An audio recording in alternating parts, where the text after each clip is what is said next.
He is the straight-edge savior, a man defined by his discipline who has never touched drugs or alcohol.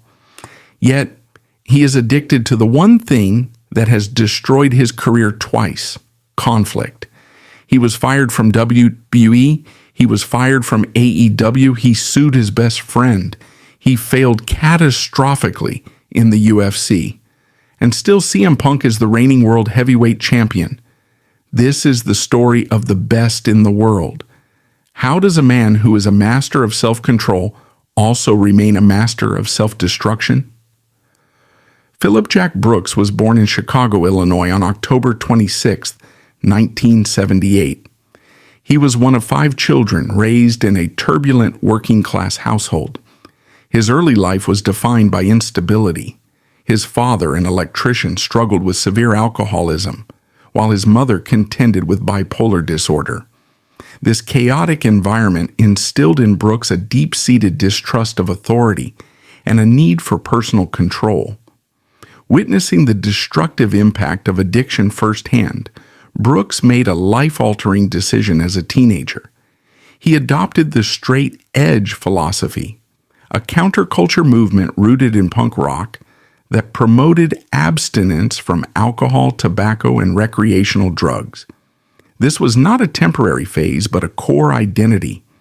He famously tattooed the words "straight edge" across his stomach, a permanent declaration of his principles and a rebellion against the path that had defined his family. Brooks grew up in the suburbs of Lockport and Tinley Park, attending Lockport Township High School, where he graduated in 1996. During these formative years, he found solace in 2 distinct worlds: comic books and punk rock. He worked at a local comic shop, All American Comics, and immersed himself in the anti-establishment ethos of bands like Rancid and Against Me. This, combined with his difficult home life, fostered the rebel spirit that would become his trademark. His mistrust of others was further solidified by a profound family betrayal. Brooks would later become estranged from his brother Michael over allegations of financial misconduct, deepening his worldview that authority figures and even close relations would inevitably fail him. In 1997, Brooks found a physical outlet for his rebellious energy. He and his friends started a backyard wrestling organization called the Lunatic Wrestling Federation. It was here, in this raw, unsupervised, and dangerous setting, that the character of CM Punk was born. Philip Brooks' transition from backyard fantasy to a career path began in 1997. The Lunatic Wrestling Federation was an outlet, but not a future. Driven by ambition, he enrolled at the Steel Dominion, a modest professional wrestling school in a small, unglamorous Chicago building. Here, his passion was forged into a craft. The school was run by Ace Steel and Danny Dominion, 2 respected, no-nonsense veterans of the Chicago independent scene. Steel, in particular, would become a significant figure in Brooks' life, part trainer, part mentor. He saw past the abrasive punk rock exterior and recognized the innate intelligence and obsessive drive. At Steel Dominion, Brooks was deconstructed.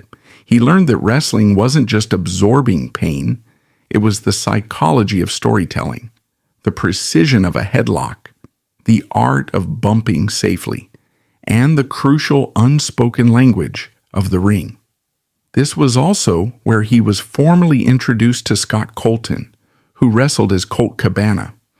They had orbited the same Chicago backyard scene, but now found themselves as the 2 most promising and most competitive students in their class. An immediate bond was formed, a friendship built on a shared, manic love for the business and a mutual misfit mentality.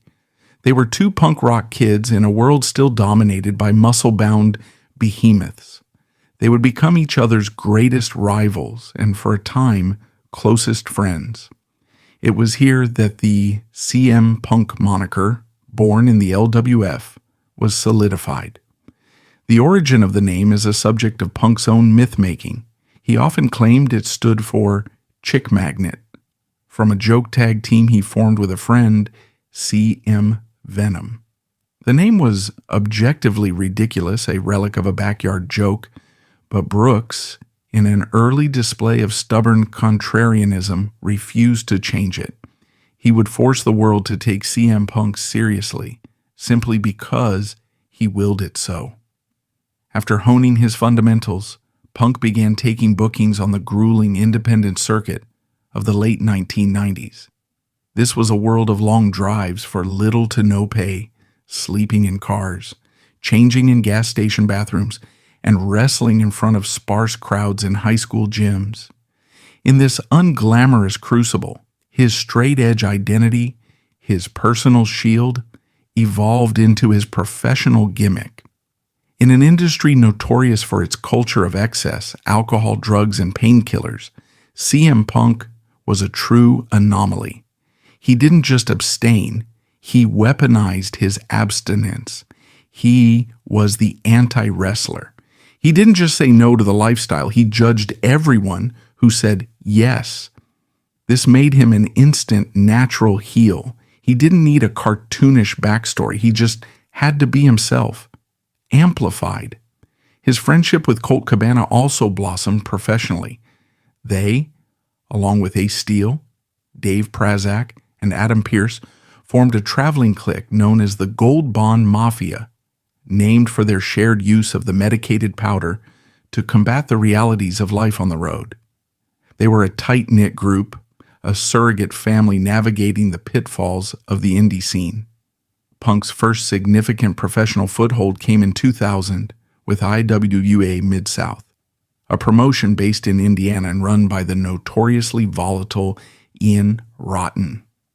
IWA was known for its hardcore, ultra-violent style, a blood and guts promotion that often featured barbed wire, thumbtacks, and broken glass. It seemed an odd fit for Punk, who was developing a more technical, story-driven style. But it was here he proved his toughness and versatility. He wasn't just a talker, he could bleed with the best of them. His talent was undeniable, and he quickly rose to the top. He captured the IWA Light Heavyweight Championship twice, and the IWA Heavyweight Championship an astonishing 5 times. He wasn't just a star in IWA, he was IWA. His reign was defined by a series of critically acclaimed, grueling matches that put the promotion on the map. He engaged in a legendary violent feud with Chris Hero, another cerebral, technically gifted wrestler. Their matches were masterpieces of brutality and endurance, including a 93-minute 2 out of 3 falls match and a brutal tables, ladders, and chairs match. These were not mere spot fests. They were epic narratives of competition and hatred. His matches with his best friend Colt Cabana were equally significant. They were battles of one-upmanship, a best friends, better enemies dynamic that showcased their intimate knowledge of one another and pushed both to new creative heights. However, Punk's time in IWA was defined by more than in-ring accolades. It was the site of the first major walkout of his career, a critical event that established a lifelong pattern. In 2003, Punk, then the promotion's heavyweight champion, abruptly left the company.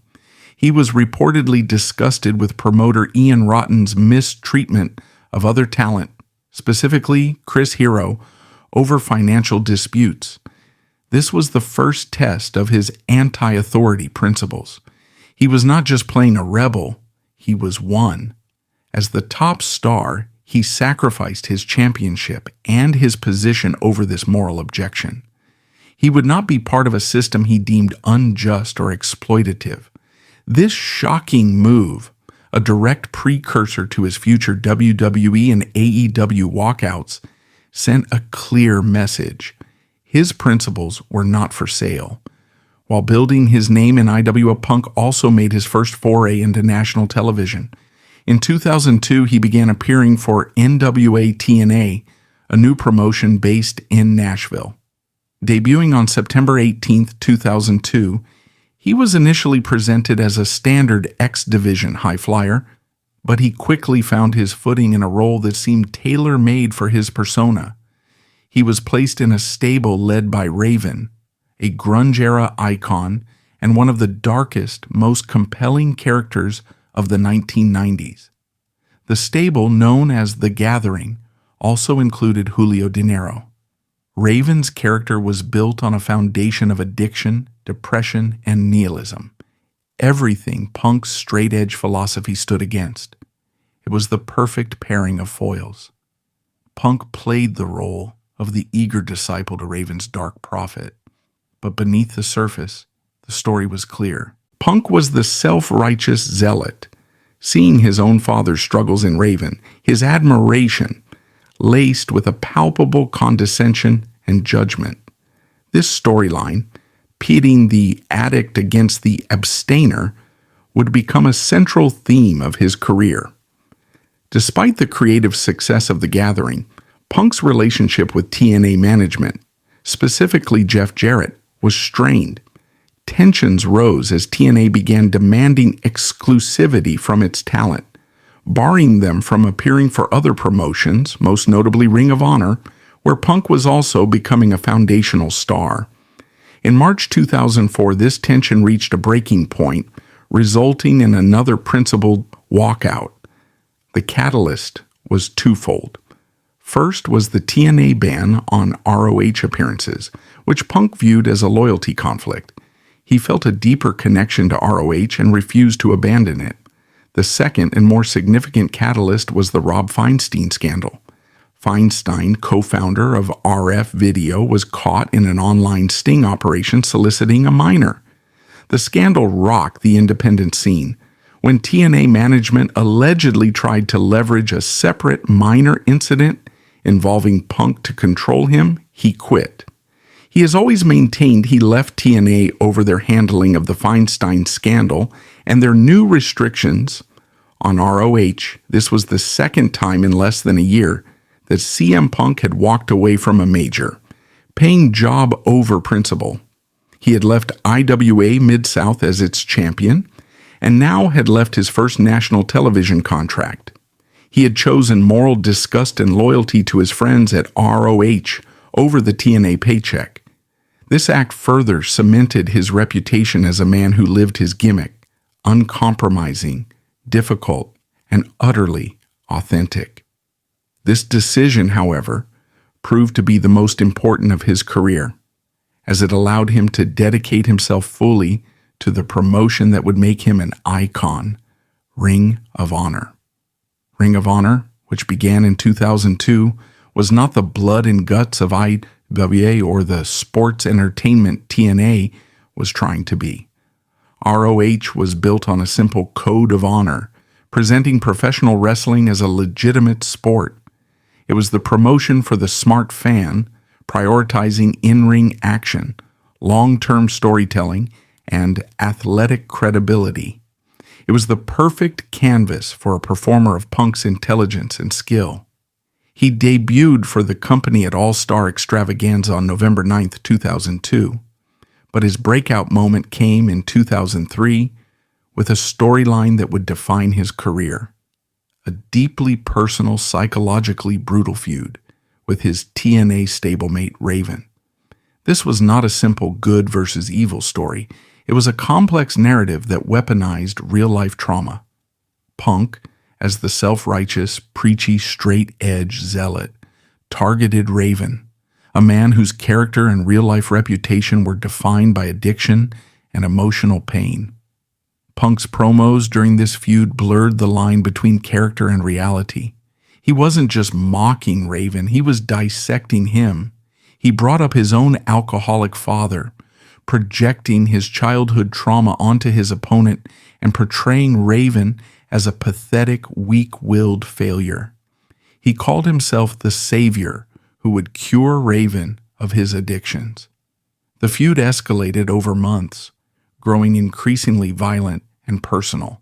It culminated in a series of brutal dog collar matches and loser leaves town matches that were less about athletics and more about pure, unfiltered hatred. Punk became the most despised man in the company, a heel so effective that fans genuinely, passionately loathed him. He had taken his personal philosophy and forged it into the industry's most compelling antagonistic character. While solidifying his heel persona, he also formed the Second City Saints stable with his trainer, Ace Steel, and his best friend, Colt Cabana. They were the Chicago contingent of ROH, and their alliance showcased Punk's versatility. He could be a vicious, solitary zealot one moment and a loyal, effective tag team partner the next. The Second City Saints captured the ROH Tag Team Championship twice, proving their dominance as a unit, but Punk's singles career was what would make him a legend.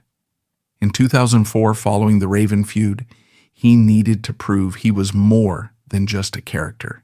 He needed to prove he was the best in the world in the ring. He found his perfect dance partner in the ROH World Champion, Samoa Joe. Samoa Joe was an anomaly, a 300-pound man who moved with the speed of a cruiserweight and the legitimacy of a mixed martial artist. He was presented as an unstoppable, unbeaten champion. Their clash was inevitable, and it resulted in a trilogy of matches that are still considered among the greatest in wrestling history. Their first match on June 12, 2004, was a 60-minute time limit draw. It was a masterpiece of pacing, psychology, and endurance. The smart ROH crowd was captivated, and the wrestling world took notice. The match was so successful, they did it again. On October 16, 2004, Joe vs. Punk 2 took place. They again wrestled to a 60-minute draw.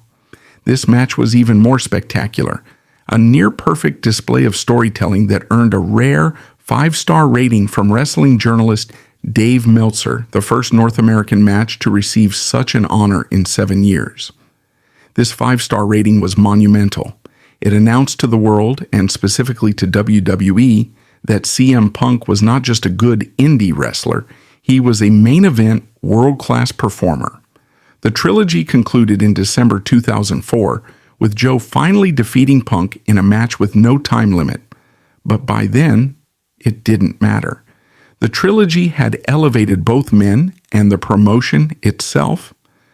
During this time, Punk's influence in ROH grew. He was so respected for his mind and his craft that he was appointed the head trainer of the ROH Wrestling School, a position of immense trust. He was shaping the next generation of wrestlers, a testament to his status as a locker room leader and a wrestling brain. By 2005, WWE could no longer ignore him. They offered him a developmental contract.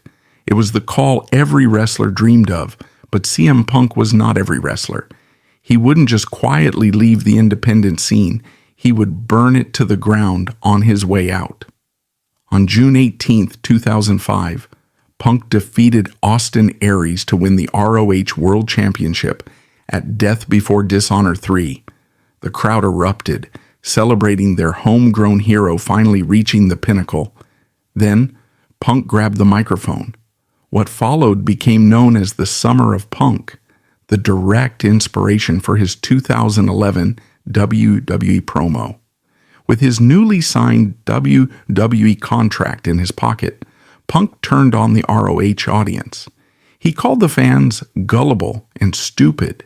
He mocked the promotion he had helped build, and in the ultimate act of disrespect, he laid the ROH World Championship belt on the ground, placed his foot on it, and declared that he was going to take the title with him to WWE. He threatened to defend it there, or worse, drop it in a trash can, just as WCW's Medusa had done with the WWE Women's title years earlier. He had become the most hated man in the company overnight, a traitor of the highest order. This storyline blurred the lines of reality and fiction. It was impossible to know what was real and what was part of the act. Punk, the ultimate smart wrestler, was now outsmarting the smart fans. This storyline, which saw him antagonize the entire company, including a famous confrontation with NJPW legend Kenta Kobashi, defined the entire summer. He finally lost the championship to James Gibson on August 12, 2005, in a four-way match. His final night with the promotion was August 13, 2005, at Punk: The Final Chapter. His last match was a 2 out of 3 falls contest against his best friend, his first rival, Colt Cabana. It was a poignant, emotional farewell. After the match, the entire locker room emptied to surround the ring. A tearful CM Punk gave a heartfelt goodbye speech, the heel persona melting away to reveal the man underneath, grateful for the home that had allowed him to become a star. He was the indie kid who had made it. He would return for a brief cameo in 2006 and again in 2022 to be inducted into the inaugural ROH Hall of Fame. But his run from 2002 to 2005 was the stuff of legend. He had gone from a chick magnet joke to a 5-star general. He had proven his toughness in IWW, his principles in TNA, and his genius in ROH. He had been a vicious heel, a beloved babyface, a tag team champion, a head trainer, and a world champion. He had walked out on promoters, started riots, and had 5-star matches. Now, with his past behind him, CM Punk, the anti-authority rebel and straight-edge savior, was heading into the belly of the beast, Vincent Kennedy McMahon's World Wrestling Entertainment. When CM Punk signed his WWE developmental contract in 2005, he was a high-risk gamble. He was not the Vince McMahon prototype. He was undersized, covered in tattoos, and his straight-edge identity was a real-life philosophy, not a marketable character. He was an outsider walking into a corporate empire. His arrival in Ohio Valley Wrestling, WWE's developmental territory, was an immediate culture clash. The locker room, managed by the old-school disciplinarian Dr. Tom Pritchard, was filled with future superstars: Ken Kennedy, Johnny Nitro, Melina, Brent Albright, many of whom fit the WWE mold. Punk's reputation preceded him. He was seen as arrogant and overly protective of his indie style. The booking in OVW reflected this tension. He was immediately put into a program with Brent Albright, a larger, more traditional amateur wrestler type. In one of their first encounters, Albright ruptured Punk's eardrum with a stiff clothesline. It was a brutal, welcome moment. But instead of complaining, Punk wrestled through the injury, including a 30-minute Iron Man match, proving his toughness and willingness to work. His saving grace was one of the few men in power who understood him: Paul Heyman. Heyman, the exiled creative genius behind ECW, was in charge of OVW's creative. In Punk, Heyman saw unteachable charisma, a brilliant mind, and a raw, authentic connection with the audience. Heyman became Punk's advocate and his shield against a corporate machine that wanted to change his name, look, and style.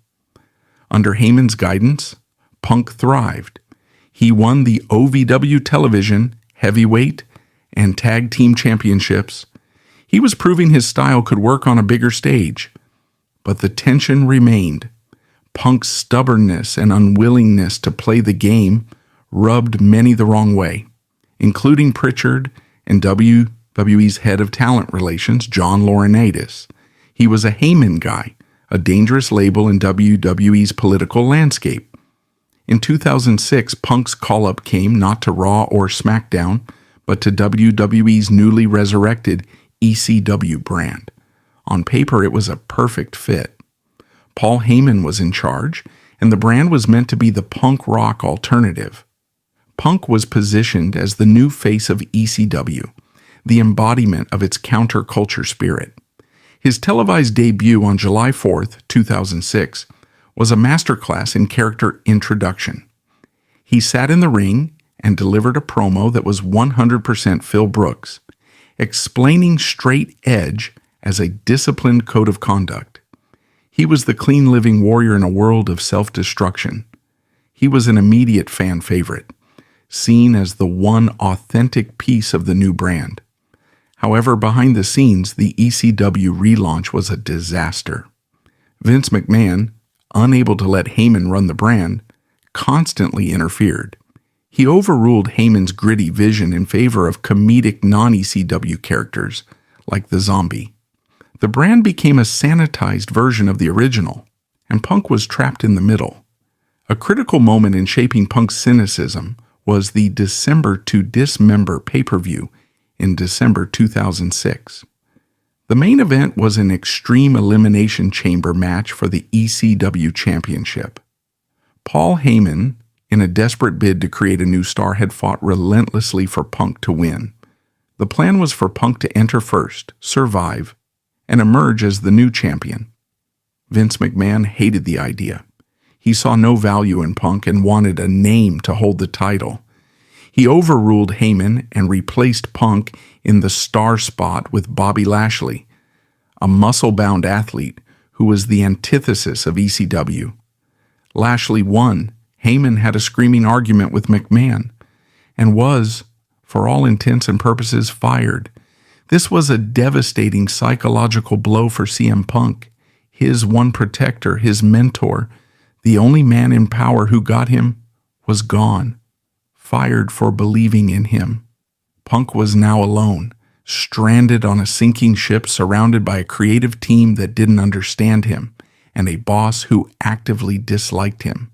This event cemented his anti-authority worldview within WWE. He had seen the system at its worst, a brilliant creative mind destroyed by a boss over a failed idea. Despite this, Punk persevered. He was too talented to be ignored. He bided his time, and on September 4th, 2007, he finally won the ECW Championship from John Morrison. It was a validating moment, but a hollow one, as the brand was a shell. He held the title until January 2008, before being drafted to the Raw brand. This was his true call-up. At WrestleMania 24, he competed in the Money in the Bank ladder match and won. He now held a briefcase guaranteeing him a world title shot. On June 30th, 2008, on Raw, he seized his moment. After World Heavyweight Champion Edge was beaten down by Batista, Punk's music hit. He ran to the ring, cashed in his briefcase, and pinned Edge to become the World Heavyweight Champion. The crowd erupted. The indie kid, the rebel, the guy Vince McMahon never believed in, was now a world champion.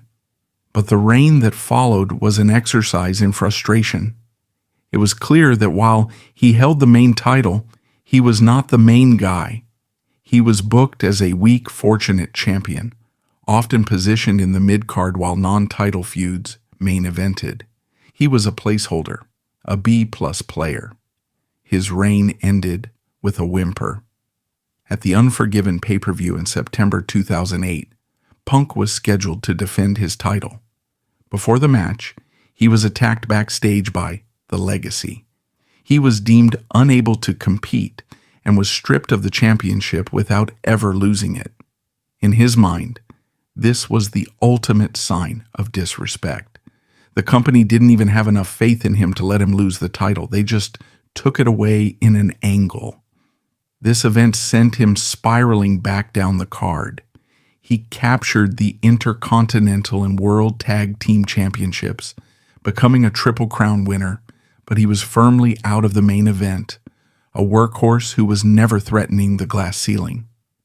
At WrestleMania 25 in 2009, he again competed in the Money in the Bank ladder match, and in an unprecedented move, won it for the second consecutive year. He was Mr. Money in the Bank again, but this time he was a different man. The optimism of 2008 was gone, replaced by a cold, calculating cynicism. He bided his time. At Extreme Rules in June 2009, Jeff Hardy, a man who embodied the rock and roll lifestyle Punk despised, had just won the World Heavyweight Championship. As Hardy celebrated, Punk's music hit. He cashed in, hit Hardy with his finisher, and pinned him. The crowd booed. Punk, who had cashed in as a hero, was now a villain for cashing in on the beloved Hardy. And CM Punk embraced it. This was the moment his career truly ignited. The feud that followed with Jeff Hardy was perhaps the greatest artistic work of his career, built on a raw, uncomfortable reality. Punk, the straight-edge savior, looked at Jeff Hardy, a man with well-documented struggles with addiction, and saw him not as a flawed human, but as a pathetic, weak degenerate. This was not a cartoon heel. This was a messiah complex born of his own childhood trauma. He wasn't just beating Hardy, he was judging him, projecting the image of his alcoholic father onto his opponent. His promos were scathing, self-righteous, and captivating. He was telling the fans, "I am better than you because I am better than him." He formed the Straight Edge Society, a cult-like stable with Luke Gallows and Serena Deeb. He saved them, and in a symbolic, zealous act, he would shave their heads to cleanse them. This was Punk, at his most creative and his most terrifying, a cult leader using his real-life philosophy as a weapon of psychological warfare. The feud culminated in a loser leaves WWE steel cage match, which Punk won. Jeff Hardy was gone. CM Punk was the top heel in the company and the World Heavyweight Champion. But once again, the system failed him. After the Hardy feud, creative had nothing for him. The Straight Edge Society, one of the most compelling acts in years, was booked into meaningless feuds and unceremoniously disbanded. Punk's main event run evaporated. He was moved to Raw and became the leader of the New Nexus, a failing stable he was tasked with reviving. This period in early 2011 was the nadir of his career. He was creatively bankrupt, physically tired, and mentally checked out. He was booked to lose to Randy Orton at WrestleMania 27.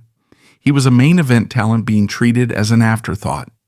His WWE contract was set to expire in July 2011. He had decided not to re-sign. He was done. What happened next changed wrestling history.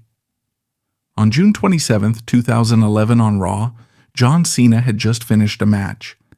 Punk's music hit. He walked out not in wrestling gear, but in a t-shirt bearing the image of his friend, Colt Cabana. He sat cross-legged on the stage. He had a live microphone, and he had nothing to lose. He began to speak. It wasn't a promo.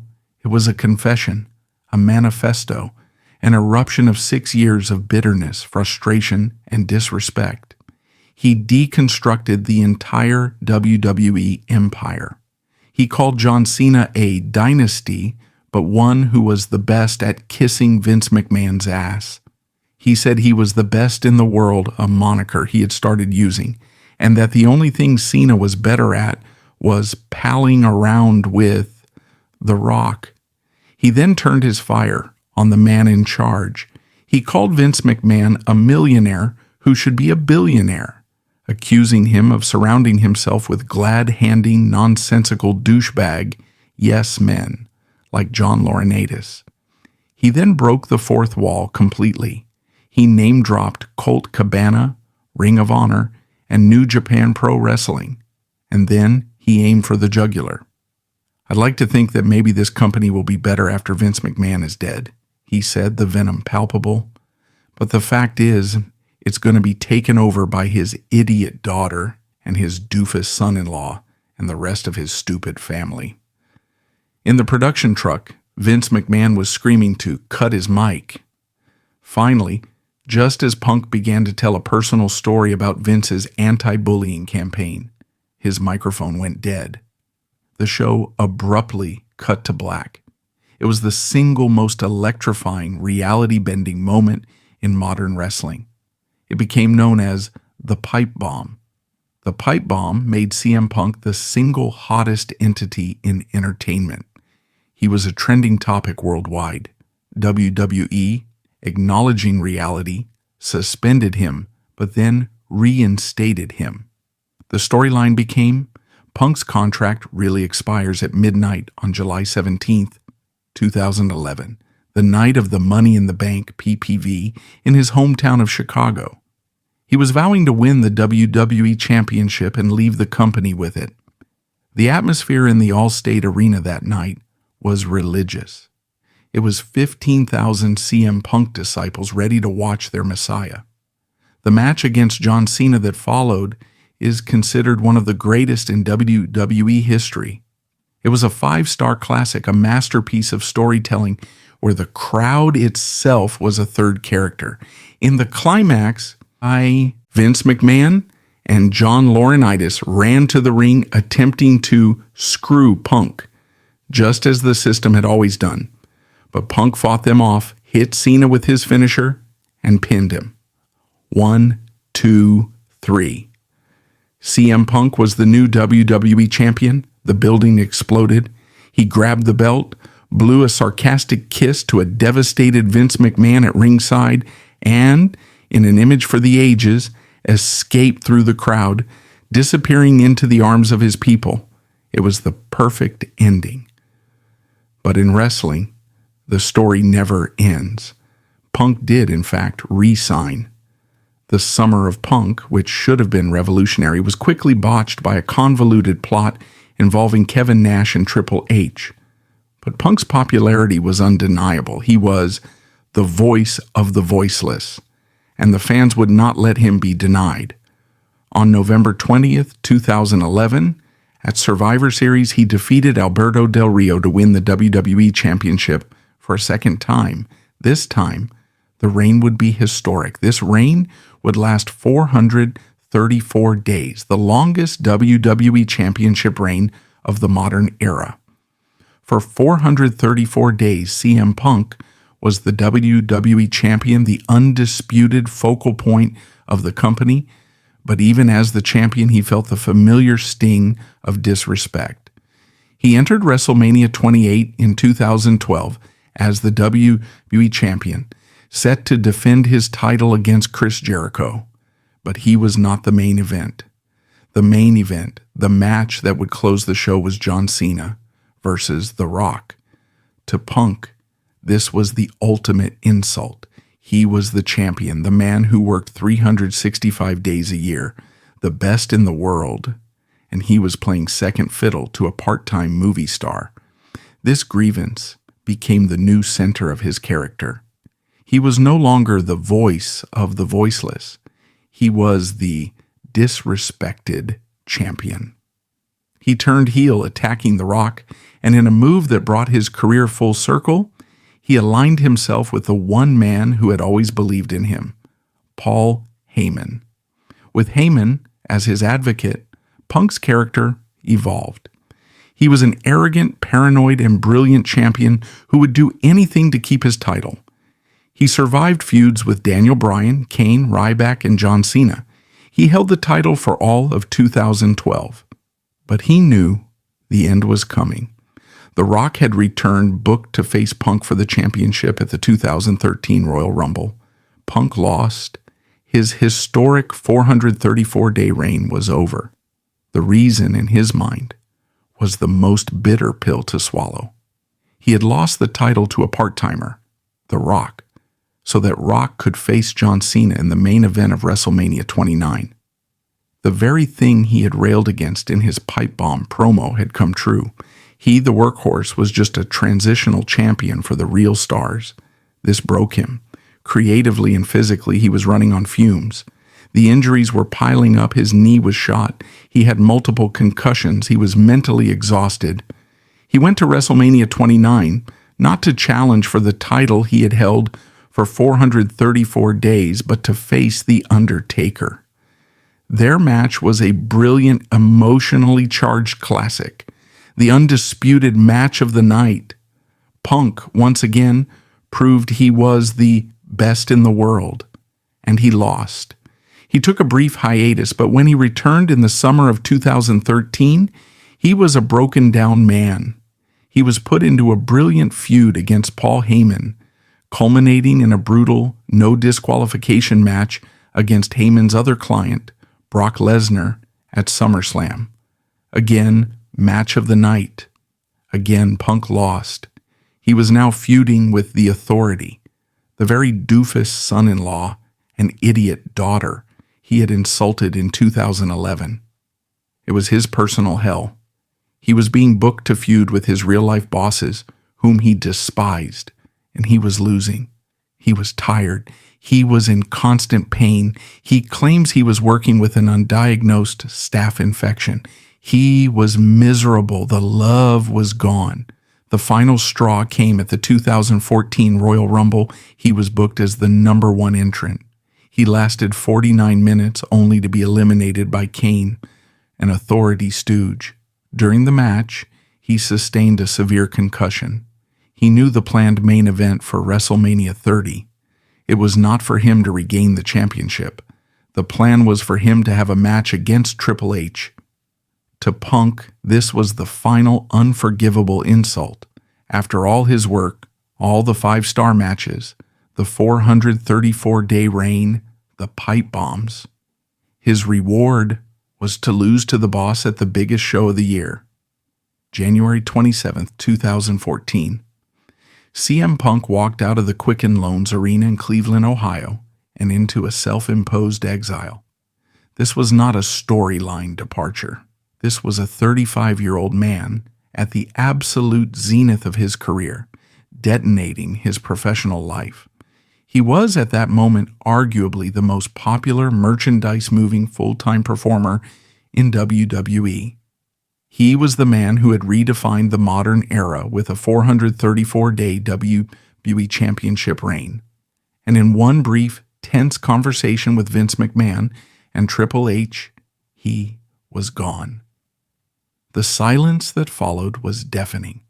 The wrestling world, conditioned to kayfabe injuries, simply could not process the reality of his absence. CM Punk chants hijacked WWE programming in every arena for months. Fans, the Voiceless he had once championed, felt a sharp, confusing sense of betrayal. Their hero had not been vanquished. He had simply vanished. Phil Brooks, the man, was at home in Chicago, a city he would now retreat to as a fortress. He was, by his own account, a broken man. The physical toll of a relentless road schedule was staggering.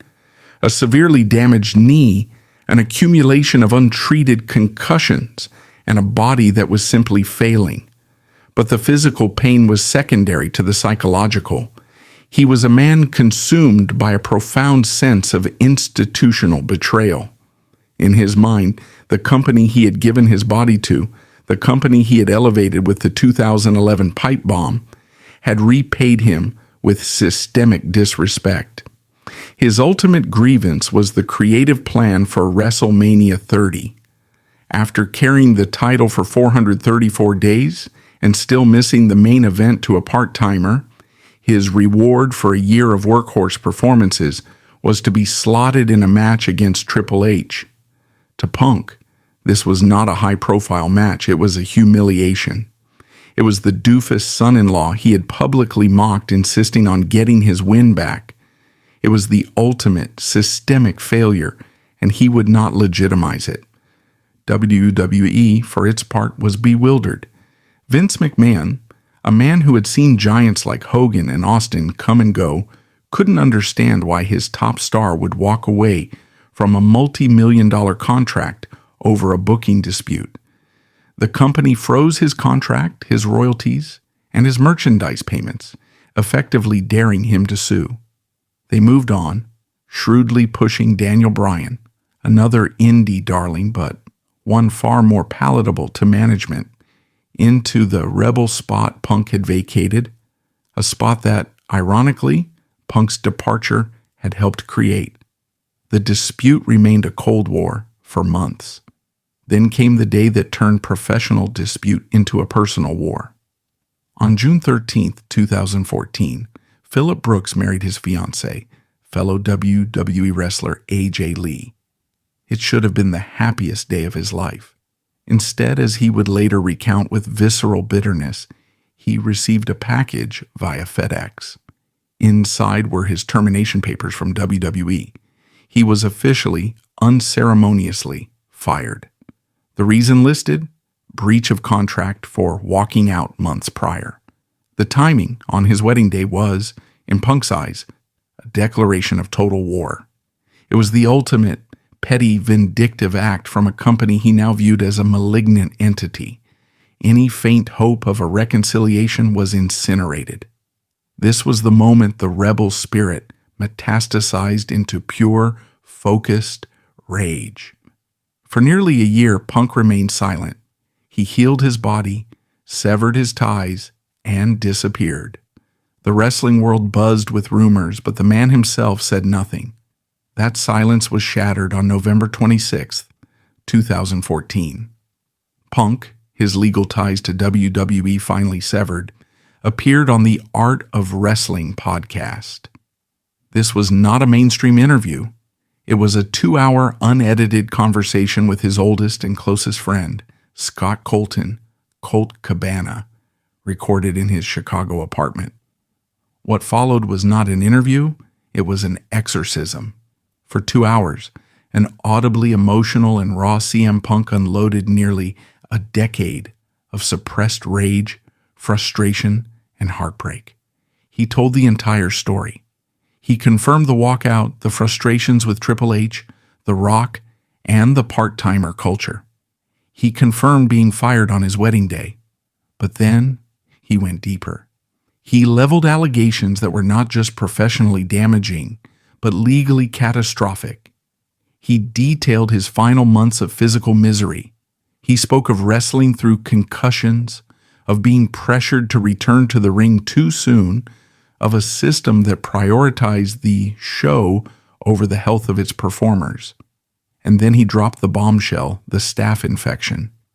Punk alleged that for months, he had been complaining to WWE's medical staff, specifically Dr. Chris Amon, about a large, painful baseball-sized lump on his back near the waistband of his trunks. He claimed a man repeatedly misdiagnosed it, dismissing it as a fatty deposit or a calcium buildup. He alleged a man treated it with simple antibiotics, even lancing it in a non-sterile environment. Punk claimed that after he walked out, he went to his wife's doctor, who was horrified. It was, he alleged, a full-blown, life-threatening MRSA staph infection that had burrowed deep into his tissue. The doctor, he claimed, told him that if he hadn't dealt with it, he could have died. He also alleged that Amon, in his opinion, was little more than a company man handing out Z-Packs like candy to get wrestlers back in the ring, regardless of their actual health. It was a scorched earth promo, but it wasn't a promo. This was real life. The podcast broke the internet. It was a bigger explosion than the 2011 pipe bomb because this time he wasn't just attacking a character. He was attacking the real-world infrastructure of a billion-dollar corporation. He had accused their lead doctor of malpractice and negligence that was, in his words, potentially fatal. The fallout was immediate and disastrous. In February 2015, Dr. Chris Amon, with the full financial and legal backing of WWE, filed a $4 million defamation lawsuit against both CM Punk and Colt Cabana. The lawsuit claimed that Punk's allegations were false, defamatory, and portrayed Dr. Amon in a false light, and that they had caused significant demonstrable harm to his professional reputation. The lawsuit would become a dark, all-consuming shadow over Punk's life for the next 3 years. It was a grueling, financially draining war of attrition. WWE, with its limitless resources, was determined to make an example of Punk. Punk, fueled by a righteous, uncompromising fury, refused to back down. He was now fighting the system in a federal courthouse. This lawsuit, however, had a secondary, more tragic victim: his friendship with Colt Cabana. When the suit was filed, Cabana was named as a co-defendant. Punk, according to Cabana's later claims, had promised to cover his friend's legal bills, but as the case dragged on and the costs mounted into hundreds of thousands of dollars, the personal and financial strain became too much. The stress, the money, and the differing legal strategies began to tear their lifelong friendship apart. This was the first great personal tragedy of Punk's war. His closest, most loyal friend, the man who gave him the platform, was about to become collateral damage. While this legal battle raged in the background, Punk made another shocking announcement, one that stunned both the wrestling and combat sports worlds. On December 6, 2014, at the UFC 181 pay-per-view, CM Punk, at 36 years old, with no prior amateur wrestling, kickboxing, or Brazilian Jiu-Jitsu pedigree, announced he had signed a multi-fight contract with the Ultimate Fighting Championship, the world's premier mixed martial arts organization. To the outside world, it was baffling. Why would a man who had just escaped a world of physical pain voluntarily enter the most physically brutal and legitimate sport on the planet? To Punk, the logic was clear. It was a bucket list item, a chance to prove himself in a real sport. It was a new mountain to climb. But psychologically, it was something more. It was the ultimate FU to Vince McMahon and Triple H, whose fake world he had just left. He was proving that he wasn't just a fake wrestler. He was a real fighter. He was also, in his own words, running to something, not just away from something. He joined the respected Rufusport Gym in Milwaukee under famed coach Duke Rufus. But the dream quickly turned into a nightmare. The sport of MMA, which he was attempting to learn at the highest level, was profoundly unforgiving. His training was almost immediately derailed by injuries. He suffered a serious shoulder injury that required surgery. Then, just as he was cleared to train again, he was diagnosed with a herniated disc in his back, an injury he ironically claimed was a holdover from his wrestling days, which also required surgery. His debut was delayed for nearly 2 years. During this time, the UFC, recognizing his promotional value, produced a documentary series, The Evolution of Punk, chronicling his training. The series was a well-intentioned but, in hindsight, brutal look at his journey. It showed a man who was clearly passionate and dedicated, but it also showed a man who was, by the standards of his training partners, clearly and painfully out of his depth. He was a 37-year-old white belt in a gym full of black belts. Finally, on September 10, 2016, at UFC 203 in Cleveland, the same city he had walked out of WWE in, CM Punk made his debut. His opponent was Mickey Gall, a young, hungry 24-year-old prospect with a 2-0 record. Punk walked out to his cult of personality theme, the crowd roaring for their wrestling hero. The fight began. Punk, fueled by adrenaline, charged across the octagon. Gall immediately shot for a takedown, easily taking Punk to the mat. What followed was not a fight. It was a public execution. For 2 minutes and 14 seconds, Gall, a legitimate BJJ brown belt, dominated Punk. He postured up, rained down punches, and finally sunk in a deep rear naked choke. Punk had no answer. He tapped. It was a catastrophic, public, and utterly non-competitive humiliation. The best in the world had been exposed as a rank amateur. UFC President Dana White, who had taken a gamble on Punk's drawing power, was blunt. He probably shouldn't have his next fight in the UFC. This was, perhaps, the death that the 2014 walkout had only hinted at. He had left one world as a god and entered another as a joke. The failure was profound, a public shattering of the myth he had built around himself. For a man whose entire identity was built on being the best, this was a psychological crisis. But Punk was not a quitter. He retreated, healed and continued to train, convinced that the first fight was just a fluke, a result of octagon jitters.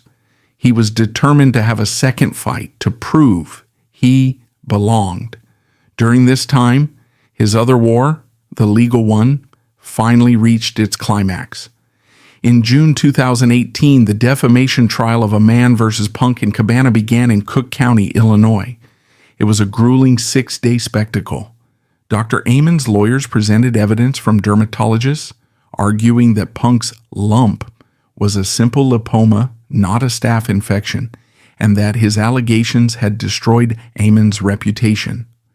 Punk and Cabana's defense, led by Punk himself, who took the stand, was that his words on the podcast were his opinion, a protected form of speech, and that he believed and still believed he had been mistreated. It was Punk's word against a doctor's. The jury, after deliberating, came back with a stunning verdict. They found in favor of Punk and Cabana on all counts. It was a total, overwhelming victory. Punk had taken on the WWE-backed legal machine and won. He collapsed in his lawyer's arms, weeping in the courtroom. He had been vindicated. But the victory was Pyrrhic. Just 3 days after the trial ended, his second UFC fight was scheduled. On June 9, 2018, at UFC 225 in his hometown of Chicago, CM Punk stepped into the octagon for the second time. His opponent was Mike Jackson, a 0-1 fighter who was, like Punk, not of UFC caliber. This was, by all accounts, the loser leaves town match of MMA. What followed was, in many ways, worse than the first fight. It was not a quick execution. It was a slow, 15-minute display of profound ineptitude. Punk, gassing out after the first round, was picked apart by Jackson, who was himself showboating, mocking Punk, and seemingly refusing to finish the fight. Punk showed heart, absorbing punch after punch, but he was completely, hopelessly outclassed. He lost a lopsided, embarrassing, unanimous decision. This time, the verdict was final. Dana White said, "That's it. This should be a wrap." The experiment was over. The straight-edge dream of being a real fighter was shattered, not in a blaze of glory, but in a 15-minute public embarrassment in his own backyard. The loss was later overturned to a no contest in 2021 when Jackson tested positive for marijuana. But that was just a footnote. The humiliation was permanent. And then the bill came due. Shortly after the Aman victory, Colt Cabana, who had sat beside Punk in court, filed a new lawsuit, this time against CM Punk. Cabana alleged that Punk had breached their verbal contract, that he had promised to pay Cabana's $200,000 in legal fees, and had reneged, leaving Cabana financially ruined. Punk countersued for $600,000, claiming Cabana had been working with WWE. This was the ultimate tragedy. His war against the system had cost him the one thing he had always valued, his oldest friend. Their friendship, forged in the back of cars on the indie circuit, was now a public, bitter legal dispute over money. The Gold Bond Mafia was dead.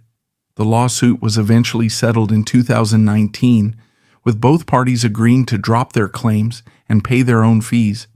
But the friendship was irrecoverably destroyed.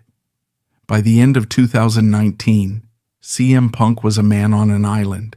He had walked out of WWE, he had failed in the UFC, he had been sued by his former employer and by his best friend.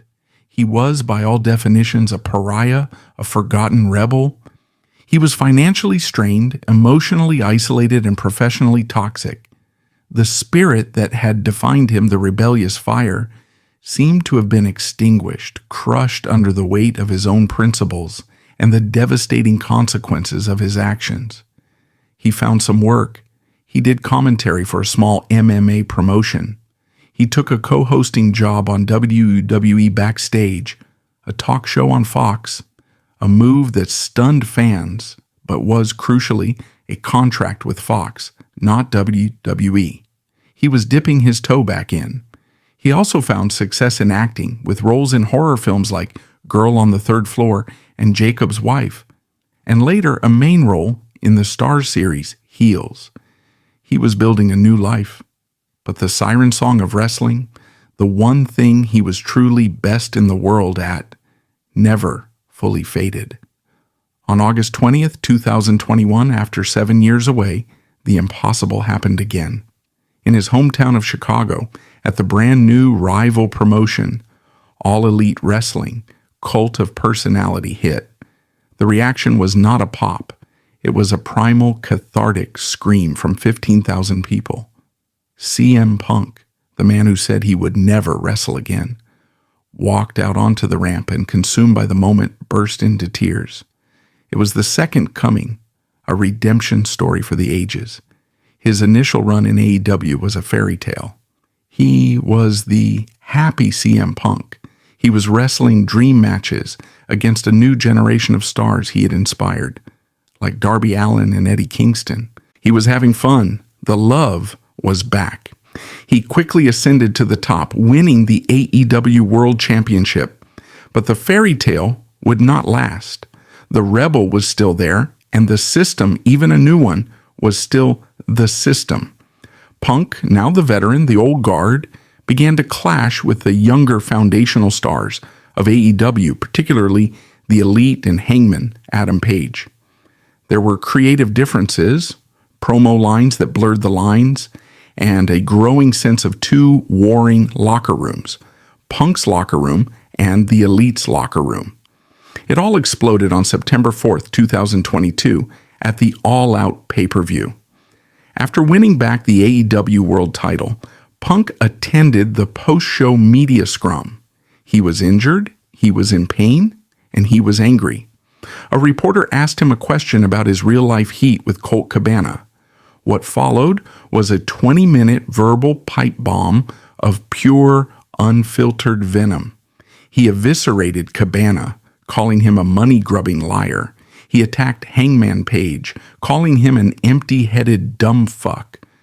And most damningly, he accused the AEW EVPs, the Elite, of being irresponsible and leaking lies to the press. He sat there sipping a soda with AEW owner Tony Khan sitting awkwardly beside him as he systematically dismantled the company's entire executive structure. When the scrum ended, the violence began. Accounts vary, but the accepted story is that the Elite, furious at being publicly savaged, confronted Punk in his locker room. A brutal, chaotic backstage brawl erupted. Punk, his trainer Ace Steel, Kenny Omega, and the Young Bucks were all involved. Punches were thrown, chairs were thrown, and, according to reports, Ace Steel bit Kenny Omega. It was the single most unprofessional and catastrophic event in AEW history. The company's owner, Tony Khan, was faced with an impossible choice. His top star and his executive vice presidents had just had a physical, violent altercation. The result, everyone was suspended. Punk was stripped of the AEW World title. He was, for all intents and purposes, erased from the company he had joined as a savior just 1 year earlier. The pattern had repeated itself. The anti-authority rebel had once again gone to war with the system, and once again the result was a fiery implosion. He was out for nearly a year, recovering from his triceps injury, his reputation in tatters, but AEW, with its television ratings slumping, needed a star. Tony Khan, in a desperate gamble, decided to bring him back. He launched a new Saturday night show, Collision, built entirely around CM Punk. The return was tense, the locker room was divided, but the happy Punk was gone, replaced by a sullen, bitter, and paranoid veteran. He was kept separate from the Elite, but the tension was suffocating. The final inevitable implosion came on August 27th, 2023, at All In, AEW's biggest show ever, at Wembley Stadium in London. Just before his opening match, Punk had a backstage confrontation with a younger wrestler, Jack Perry. Perry had made an on-camera remark referencing a real glass spot that Punk had privately vetoed, an act Punk saw as a direct public challenge to his authority. Words were exchanged. Punk allegedly told Perry, "Do you have a problem with me?" And it escalated into a physical scuffle. Punk, according to reports, put Perry in a chokehold. Tony Khan, who was standing right there, was, by his own admission, in fear for his life and for his safety. This was the end. On September 2nd, 2023, Tony Khan, in a pre-taped segment, announced that he had terminated CM Punk's contract with cause, effective immediately. The redemption story had ended in tragedy. The Rebel had been fired for the second time, this time from the anti-establishment promotion he was supposed to have saved. It was over. The lawsuits, the UFC failures, the brawl out, the all-in incident, it was a decade of self-destruction. The spirit of CM Punk, the voice of the voiceless, was not just crushed. It was publicly executed, buried under a mountain of his own controversies. There was no way back, or so it seemed. After being fired by AEW in September 2023 following the Wembley brawl, CM Punk was considered toxic in the industry. He retreated to Chicago, unemployed and injured, his legacy seemingly permanently ruined. Just 3 months later, at Survivor Series in Chicago, the impossible happened. In a move kept secret even from the locker room, Cult of Personality hit. It was a calculated business decision by WWE and a last chance for a humbled Punk, who returned not as a rebel, but as a prodigal son. His redemption arc began immediately. He aimed for WrestleMania but was last eliminated from the 2024 Royal Rumble by Cody Rhodes, tearing his triceps in the match. This failure became a pivotal moment. Instead of his past bitter, paranoid self, Punk showed vulnerability on Raw, endearing him to fans. Drew McIntyre attacked, turning the real-life injury into a months-long feud. While injured, Punk proved his value as a team player. He did commentary at WrestleMania 40, where his interference cost McIntyre the championship. After returning at Bash in Berlin to beat McIntyre, Punk re-entered the title race, now as a respected locker room leader. CM Punk's story is one of profound contradiction. He was the straight-edge rebel who became a global icon, the voice of the voiceless who changed the industry with his 2011 pipe bomb. But his greatest strength, his uncompromising anti-authority spirit, was also his most tragic flaw. This single trait fueled his iconic rise, but also led to his bitter 2014 WWE exit, his public failures in the UFC, and his catastrophic, violent implosion at AEW. His journey was a cycle of rebellion and self-destruction, a war fought not just against the system, but against himself. His 2023 return to WWE marked a new chapter, not as an angry rebel, but as a humbled veteran. The man who tried to burn the industry down returned to reclaim his place within it, not through defiance, but through perseverance. He is the free spirit who, after a decade in the wilderness, finally found redemption, making peace with the very world he once swore to destroy.